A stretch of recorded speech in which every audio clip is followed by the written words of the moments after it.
Hello ICI lovers, എല്ലാവരും സുഖമായിട്ടിരിക്കുന്നതെന്ന് വിശ്വസിക്കുന്നു. ഇന്ന് ഞാനിവിടെ 2 വെറൈറ്റി പായസമായിട്ടാണ് വന്നിരിക്കുന്നത്. ആദ്യം മില്ലറ്റ് പായസം. അതിനായിട്ട് ഒരു കുക്കറിൽ നമുക്ക് സ്വല്പം നെയ്യ് ചേർത്ത് കൊടുക്കാം. എന്നിട്ട് ഈ നെയ്യ് ഒന്ന് ചൂടാകുമ്പോൾ ഇതിലേക്ക് നമ്മുടെ കാഷ്യൂ നട്ടും കിസ്മിസും ആദ്യം നമുക്കൊന്ന് ജസ്റ്റ് റോസ്റ്റ് ചെയ്തെടുത്ത് മാറ്റി വെക്കാം. ഇത് മാറ്റി വെച്ച ശേഷം അതേ നെയ്യ് തന്നെ നമുക്ക് ഇവിടെ 1/4 കപ്പ് മില്ലറ്റ് നന്നായി നമുക്കിതിൽ റോസ്റ്റ് ചെയ്തെടുക്കണം. അപ്പോൾ നെയ്യിൽ റോസ്റ്റ് ചെയ്തെടുക്കുമ്പം ഇതിൻ്റെ ആ ഒരു പച്ചമണം മാറിക്കിട്ടും. അപ്പം ഒരു ലൈറ്റ് ബ്രൗൺ ആവുന്നിടം വരെ ഇത് റോസ്റ്റ് ചെയ്യണം. ഇപ്പോൾ ആ ലൈറ്റ് ബ്രൗൺ ആയിട്ടുണ്ട്. ഇനി നമുക്കിതൊന്ന് വേവിച്ചെടുക്കണം. അതിനായിട്ട് ഒരു 2.5 കപ്പ് വെള്ളം ഇതിലോട്ട് ഒഴിച്ചു കൊടുക്കുക. എന്നിട്ട് ഒരു വിസിലിന് നമുക്കിത് മീഡിയം ഫ്ലെയിമിൽ വെച്ച് വേവിച്ചെടുക്കാമേ. അപ്പോൾ ഇത്തവണ മില്ലറ്റ് പായസം ആവട്ടെ ഹെൽത്തി ആയിട്ട് 1 കപ്പ് ശർക്കര ഇച്ചിരി വെള്ളം ഒഴിച്ച് പാനിയാക്കി എടുക്കണേ. അപ്പോൾ നമ്മുടെ മില്ലറ്റ് ഇവിടെ വെന്ത് കഴിഞ്ഞു, ശർക്കരയും പാനിയായി കഴിഞ്ഞു. ഇപ്പം നന്നായി പ്രഷർ റിലീസായ ശേഷം കുക്കർ തുറക്കുക. നമ്മുടെ മില്ലറ്റ് നന്നായി വെന്ത് വന്നിട്ടുണ്ട്. അപ്പോൾ ഇനി നമുക്ക് ഈ മില്ലറ്റിലേക്ക് നമ്മൾ ഓൾറെഡി തയ്യാറാക്കി വെച്ചിരിക്കുന്ന ശർക്കര പാനി ഉണ്ടല്ലോ, അത് ഇതിലോട്ട് നമ്മളിത് അരിച്ച് വേണം എടുക്കാനേ. കാരണം പ്യുവർ ശർക്കര ആകുമ്പോൾ അതിൽ ഒരുപാട് ഇമ്പ്യൂരിറ്റീസ് ഉണ്ടാവും. അപ്പോൾ നമുക്കിതൊന്ന് അരിച്ച് തന്നെ എടുക്കാം. അപ്പോൾ ഞാനിതാ അരിച്ച് ഇതിലോട്ട് ഒഴിച്ചിട്ടുണ്ട്. നമ്മൾ 1 കപ്പ് ശർക്കരയാണ് സ്വല്പം വെള്ളം ഒഴിച്ച് പാനിയാക്കി എടുത്ത് ഇനി ഇത് അടുപ്പത്തോട്ട് വെച്ച് നന്നായി ഒന്ന് മീഡിയം ഫ്ലെയിമിൽ ഒന്ന് തിളയ്ക്കാൻ അനുവദിക്കണം. അപ്പോൾ ഇത് തിളച്ച് വരുമ്പം നമ്മുടെ മില്ലറ്റിലേക്ക് ശർക്കര ഇറങ്ങി നല്ല മധുരമാവും. അപ്പം ഇനി നമുക്കിതിലേക്ക് സ്വല്പം ഏലക്കാപ്പൊടിയും കൂടെ ഇട്ട് കൊടുക്കണേ. എന്നിട്ട് ഏലക്കാപ്പൊടിയും കൂടെ ചേർത്ത് കൊടുത്ത ശേഷം നമുക്കിത് ഓഫ് ചെയ്യാം. ഓഫ് ചെയ്ത ശേഷം കണ്ടോ ഈ പരുവായി. ഇപ്പം നമ്മുടെ മില്ലറ്റ് പായസം ഏകദേശം റെഡിയായി. അപ്പോൾ ഓഫ് ചെയ്യുക.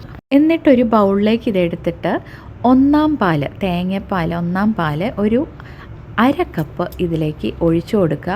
1/4 പാൽ മാത്രമേ ഇതിലേക്ക് ഒഴിക്കണ്ടൂ. അപ്പം നമ്മുടെ പായസം നല്ല ചൂടോടെ ഇരിക്കുമ്പോഴല്ല കേട്ടോ, ഒന്ന് ചൂട് വിട്ടിട്ട് വേണം ഒരു ബൗളിലേക്ക് മാറ്റിയിട്ട് ഇതൊഴിച്ച് മിക്സ് ചെയ്തെടുക്കാൻ. അത്രയേ ഉള്ളൂ. പിന്നെ കുക്കിംഗ് ഒന്നുമില്ല.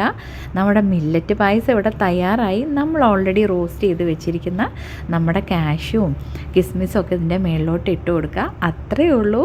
ഈ മില്ലറ്റ് പായസം അടിപൊളിയാണ് കേട്ടോ.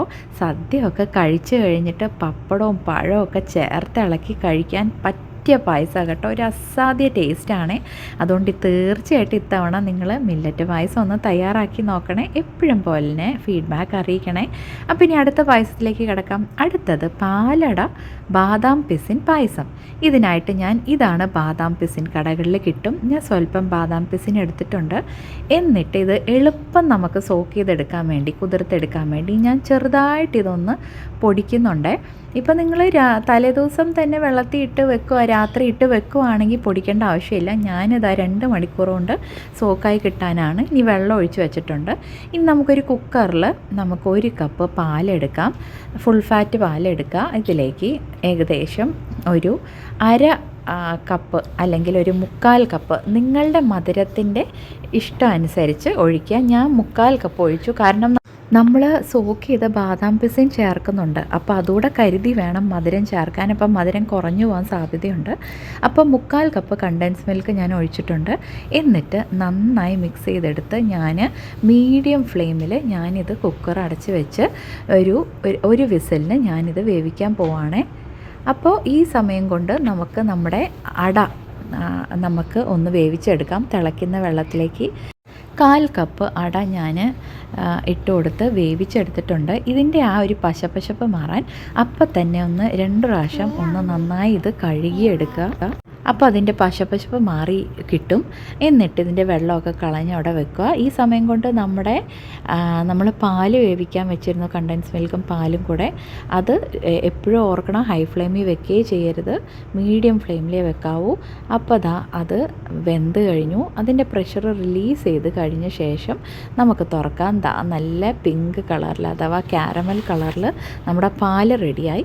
ഇതിലേക്ക് നമ്മൾ ഓൾറെഡി തയ്യാറാക്കി വേവിച്ച് വെച്ചിരിക്കുന്ന അട നമുക്ക് ചേർത്ത് കൊടുക്കാം.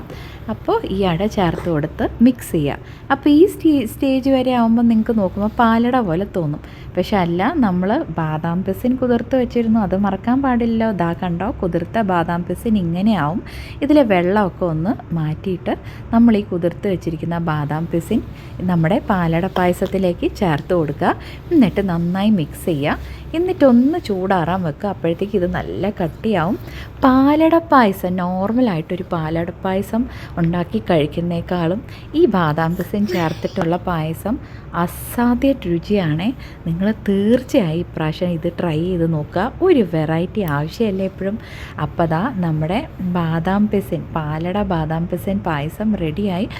അത് മാത്രമല്ല കേട്ടോ, ബാദാം പിസിന് ഒരുപാട് ഹെൽത്ത് ബെനിഫിറ്റ്സും ഉണ്ട്. അപ്പോൾ 2 ഹെൽത്തി പായസമായിട്ടാണ് ഞാൻ വന്നിരിക്കുന്നത്. ഹെൽത്തി എന്ന് ചോദിച്ചാൽ പൂർണ്ണമായി ഹെൽത്തി എന്ന് ഞാൻ പറയില്ല. എന്തൊക്കെ പറഞ്ഞാലും മധുരം, അത് ശർക്കരയായാലും എന്ത് ചേർക്കുകയാണേലും അതിൻ്റേതായിട്ടുള്ളൊരു ഡ്രോബാക്ക് ഉണ്ടാവും. എന്നാലും കുറേയൊക്കെ ഹെൽത്തി ആണല്ലോ. അപ്പോൾ ദാ നമ്മുടെ പാലട ബാദാം പിസിൻ പായസം ഇവിടെ റെഡിയായി. ഇത് ഒന്ന് ചൂടാറിയ ശേഷം എങ്ങനെയാണെന്ന് ഞാൻ നിങ്ങൾക്ക് കാണിച്ചു തരാമേ. അപ്പോൾ ഇതൊന്ന് ചൂടാറിക്കോട്ടെ.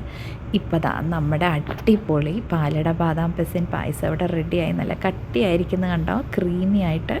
അപ്പം നല്ല യമ്മിയാകട്ടോ ഈ പായസം. കണ്ടോ എന്ത് യമ്മിയാണെന്ന്. അപ്പോൾ ട്രൈ ചെയ്ത് നോക്കുക. എപ്പോഴും പോലെ ഫീഡ്ബാക്ക് അറിയിക്കുക. വീഡിയോ ഇഷ്ടപ്പെട്ടെങ്കിൽ ലൈക്ക് ചെയ്യുക, ഷെയർ ചെയ്യുക, സബ്സ്ക്രൈബ് ചെയ്യുക. വീണ്ടും കാണുന്നവരെ bye bye. Stay safe. Happy Onam.